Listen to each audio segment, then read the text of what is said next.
I'm joined in the studio now by the First Minister of Scotland, Nicola Sturgeon. Thank you for being with us this morning. So back in 2014, we were all told that the independence referendum was a once-in-a-generation event. So I'm a little bit confused. Just how long do you think a generation is? I think that's a reasonable question. Of course, Brexit changed everything in 2016, and if we cast our minds back to the 2014 referendum, what we were also told by those campaigning against independence at that time was that a yes vote would jeopardise our place in the European Union and only a no vote would secure it. So the 2016 vote on the EU really was a material change in circumstances. The future of the UK looks very different today than it did 2 years ago. And my argument is quite a simple one. We know as a result of the Brexit vote, change is coming for Scotland. We can't avoid that change now. The question is, what kind of change do we want, and shouldn't we have the right to choose that? Do we want to go down the hard Brexit path, or do we want to choose independence so that we can create a genuine partnership of equals across the British Isles, but also secure our relationship with Europe? So it's about choice. It's about saying to people the future of Scotland really should be decided by Scotland, not decided for us by Westminster governments. You see, you mount your whole argument on the fact that there's been a change in circumstances because of Brexit. That was in page 23 of your referendum. But at the same time, it does feel a little bit like you're trying to catch people out with the small print. But because what you have also been saying very strongly is that you won't have another referendum until it's clear the majority of Scottish people want it. I'm just going to look, for example, at what you said when you were launching your manifesto in 2016, setting the date for a referendum before a majority of the Scottish people have been persuaded independence is the best future for our country is the wrong way round. And there hasn't been a single poll that shows that's the case. That's changed. Maybe I'm being old-fashioned here. I don't think manifestos are small print. The manifesto that I was elected on as First Minister, incidentally, with a higher share of the vote across Scottish constituencies of any party in the history of the Scottish Parliament, is really important. And what it said, and you've quoted both of those bits of the manifesto at me, but what it said was the Scottish Parliament should have a right to have another referendum if there is a significant change in opinion or if there is a material change in circumstances. But I'm also talking about the emphasis that you chose to make when you were standing on the stage. It's the same emphasis that you made, for example, when launching the manifesto and also in those Holyrood TV debates as well. My manifesto speaks for itself, and anybody can go and look at the terms of the manifesto I was elected on, and that is, you know, yes, we said if there was a material shift in opinion or, and the word or was there, if there is a material change in circumstances, and expressly it said, such as Scotland being taken out of the EU against our will. And we were elected fairly overwhelmingly on the strength of that manifesto. But look, I'm making an argument. Everybody knows I support independence. I don't think I'm telling you anything you don't know. But no, this is about state secrets there. No exclusive for you here. But this is about choice. And, you know, if people in Scotland decide that hard Brexit, the way Theresa May wants to take the UK, is what Scotland wants, that's one thing. But there's no sign the Scottish people want that choice, is there? Well, I would actually suggest that there is every sign. I mean, there's been a slew of opinion polls over the past week. You know, there was one showing that a majority of people did think if the Scottish Government said there should be a referendum, then the UK Government should not stand in the way. But there's been no one saying that the majority of Scottish people want independence, which is what you were talking about. When you launch your manifesto. I've set out what my manifesto says, and you know, anybody can, they don't have to just listen to me, you can go and check that. And the mandate for the choice I'm seeking to give people now is very clear. It's beyond any shadow of a doubt. But on the question of public opinion, I guess what I'm saying is it should be for people to choose, because we know that Brexit means change now is inevitable. It's about what kind of change do we want and who gets to decide that. If a referendum on independence was to be denied, then effectively the future of Scotland has not been decided by us, it's been decided for us. Now, I should say I don't propose a referendum now. I don't think it would be right to put that choice to the people of Scotland before the terms of Brexit were clearer, much, much clearer than they are now. But I also think it would be fair for people in Scotland, once the terms are clear, to have that choice before it's too late to choose a different course. Let's talk about that timetable, shall we? Because Theresa May has made it pretty clear that she doesn't accept the timetable you've put on the table, which is by autumn 2018. No, it's not. It's the earliest autumn 2018. The earliest autumn 2018. would you accept her timetable, which is after Brexit? I don't know what her timetable is. I mean, after Brexit could be from now to never, by definition. But shall we say, after the Brexit negotiations, after the UK has left the EU, would you then be happy to have a referendum then? I guess that depends on what that time frame then looks like. I've said, and I've potentially then. Well, let me just set out my position clearly. I said yesterday, if Theresa May's concern is timing, then within reason, I'm happy to have that discussion. I've trying to find some consensus here. We both say not now, so we agree on that.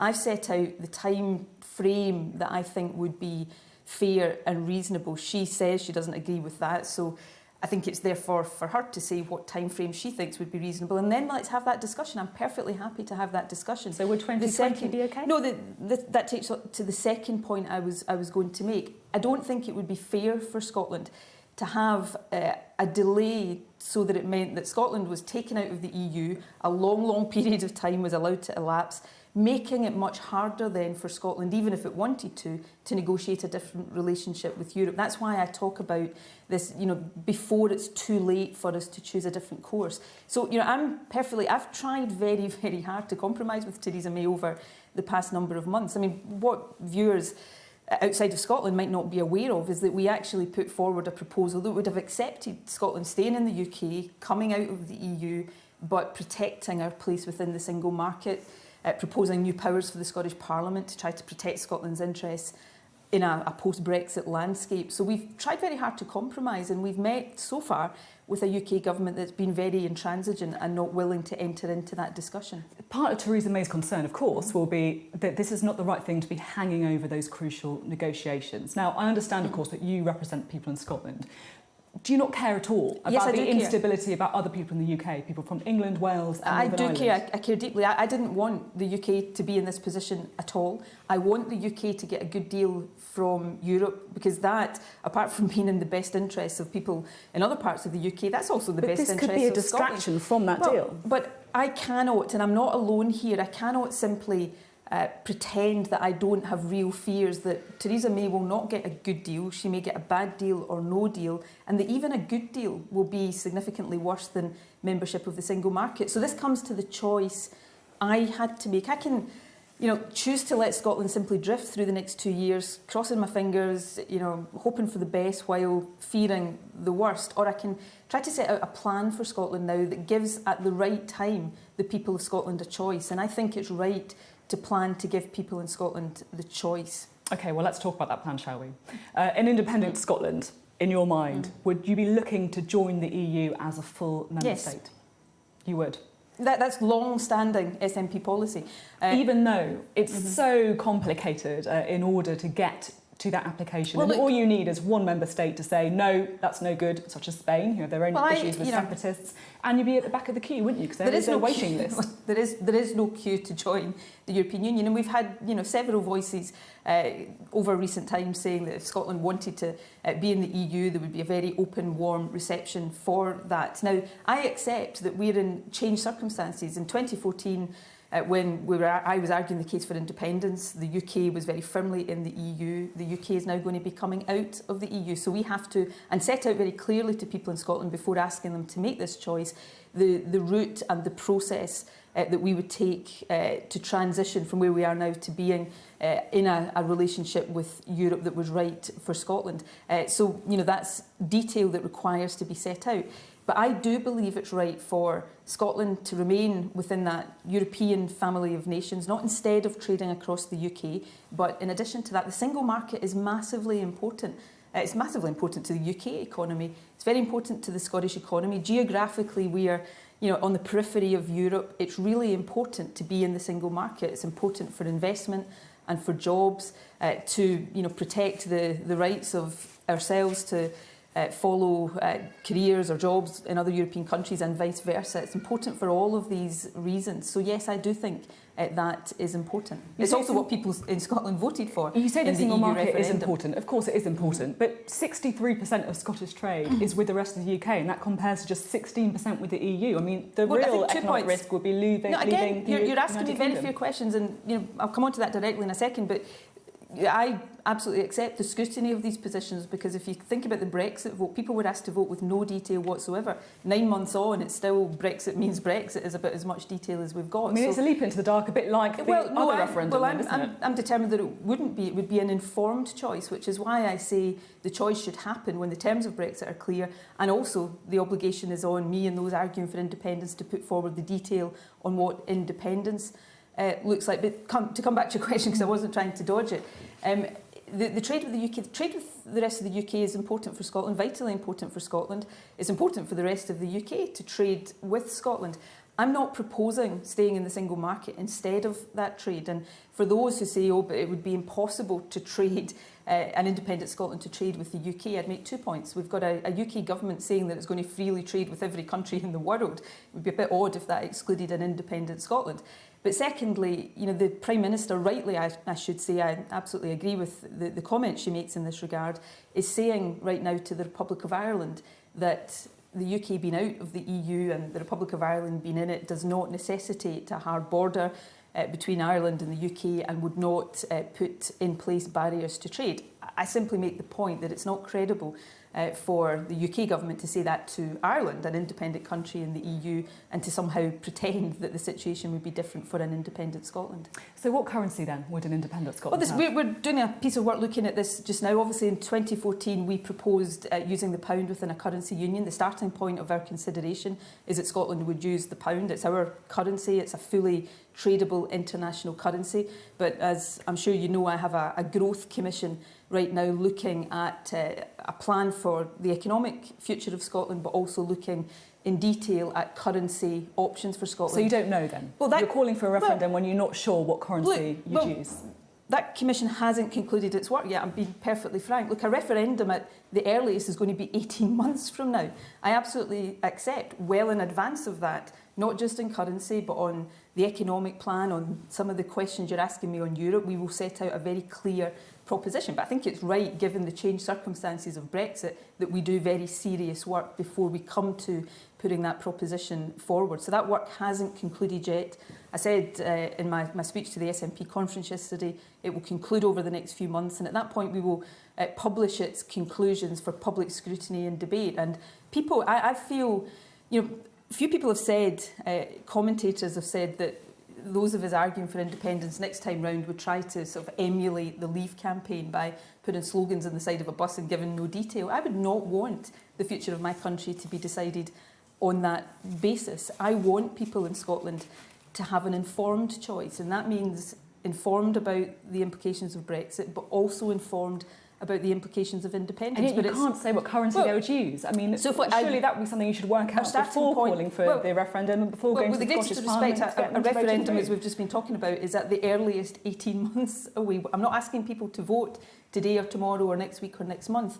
But what I've said is we're doing detailed work. The starting point of our consideration is that Scotland uses the pound. It's our currency as much as it is the currency of anywhere else. But it's right, we're in very changed circumstances. Brexit changes lots and lots of things, not just for Scotland, but for the UK. So I think people should take some assurance from the fact that we're doing very detailed work on all of these questions, and well in advance of being asked to make a choice, there will be a proposition put forward for people that allow them to make that choice in a very informed way. Let's talk about the economic realities, because Scotland has a £15 billion deficit. Now, as a percentage of GDP, that is higher than any other EU member state, including Greece. Your economy is growing at a third of the speed of the rest of the United Kingdom. Oil revenues in the last 2 years have fallen by 97%. Be frank. Can Scotland really afford to become an independent country? Well, I would actually look at that, and perhaps some people would look at that and say, can Scotland afford not to be? Because that deficit, and I want to, because again, these are all absolutely legitimate questions. That deficit is one that has been created on, to use shorthand, Westminster's watch. That's not a feature of life in an independent Scotland. That's what's happened with Scotland as part of the UK. But you've been in government. You need to take some responsibility for it as well, don't you? We're not responsible for macroeconomic policy in the Scottish Parliament. I wish we were. We might not be in that position. And of course, the UK and most countries have a deficit, and the UK's got, what, £1.7 trillion of debt, which is separate to deficit. Obviously, but that's my first point. The second point, and this I think is the more fundamental point, that deficit exists whether we're independent or not, which means it has to be dealt with whether we're independent or not. The question there, therefore, for Scotland is, are we better to allow Westminster to keep making the same mistakes that created that deficit in the first place, or are we better to set out an economic plan about how we use the greater economic powers of independence to grow our economy, to encourage more people to come to Scotland, which if we're in the single market and the UK is not, I suspect would be a bit of a magnet for investment, to work out a plan to get to a more sustainable and stronger economic future. And that's the fundamental choice. The deficit can't be magicked away, whatever our constitutional future. It's what constitutional arrangements give us the best ability to deal with that situation. So you blame Westminster, but at the same time, you get a £26 billion block grant from Westminster as well, which has been, that's the way we're funded, which has been, if you take from the moment the Tories came to power in 2010 to the end of this decade, that block grant will reduce by 10% in real terms. So Scotland's not independent. And again, this will be a choice. But you want to reduce it to nothing. Well, no, because that money goes from Scotland to Westminster and comes back again. So anyway, we're getting overly technical here. The point I'm making is that if Scotland doesn't become independent, and that's a choice for people in Scotland, then what we're facing are continued cuts to our block grant. We're facing more years of austerity. We're facing an impact from the UK leaving the single market that is estimated to cost thousands of jobs in Scotland and to reduce our budget even further. So this is a choice not between some certain future with no difficulties with the UK and lots of uncertainty and difficulties with independence. This is about a future where there are big challenges for Scotland and the UK. How do we best equip ourselves to meet those challenges? And I think staying within the world's biggest single market, giving ourselves the ability to work towards a more sustainable economic future is far better than allowing ourselves to be taken out of that single market by the UK and facing the economics of austerity for more years, just as we have over the past number of years. There is an argument, isn't there, that talking about an independence referendum is quite convenient for you because it allows you to distract from your domestic record of the SNP. And let's just look at that record for a second. Education standards are slipping. A record number of nations are now doing better than Scotland in terms of that. Life expectancy, 2 years less in the UK. The number of children in poverty is up. The number of pensioners in poverty is up. I mean, it's a welcome diversion, isn't it, from looking at the record of the SNP? Just very briefly, I don't think you can separate the health of our NHS and education, which is affected by overall public spending and budgets, from these big decisions about whether we're in or out of the single market or independent or not. But so you can't blame it all on Westminster or external forces. I was about to come on to these. I'm the First Minister. I take responsibility for all of these things. But I was just going to counter some of these. We saw poverty in Scotland and the UK increasing last week, largely down to welfare changes from Westminster. On education, we've got a massive programme of work underway right now to raise standards, to close the attainment gap. We are now seeing improvements in terms of children from more deprived backgrounds doing better in school, going to university. Take the health service, for example. Our accident and emergency departments, under real pressure, in common with others across the UK, are performing 13 percentage points better than accident and emergency departments in England. 90.8% of people in Scotland seen within 4 hours, 77% in England. So on many of these judgments, we are doing better here in Scotland under the Scottish Government than policy south of the border. So I take those responsibilities very, very seriously. But I take my wider responsibilities as First Minister to try to protect Scotland's interests in the bigger picture, if you like, so that we can continue to invest in health and education and continue to work towards the improvements that all of us want to see. If you're so committed to improving things such as education, why did you only mention it once in your speech yesterday when you mentioned independence? Look, we've got 13 times? a massive programme of work underway in education right now. So we're in the process of introducing standardised assessments. We've just announced a £120 million pupil equity fund, putting resources directly into the hands of head teachers. We've got a governance review of education underway. What I did talk about in my speech yesterday was the doubling of childcare provision over this Parliament and our intention to pay childcare staff who work in our nurseries, the living wage, so we can attract more people into that profession, value that work, because we know that many of the inequities in education later in a child's education start before they even start school. We've put such an emphasis on increasing early years and childcare provision, and that was one of the key announcements in my speech yesterday, as was investment in mental health. So we're going to increase the access to mental health professionals, not just in our hospitals but in our prisons and police cells.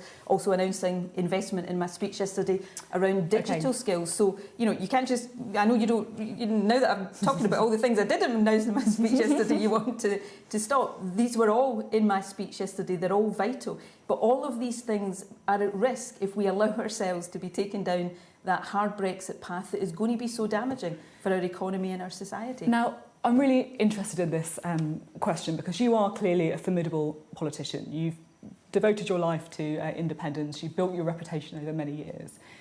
This is a huge personal risk for you, isn't it, the second referendum?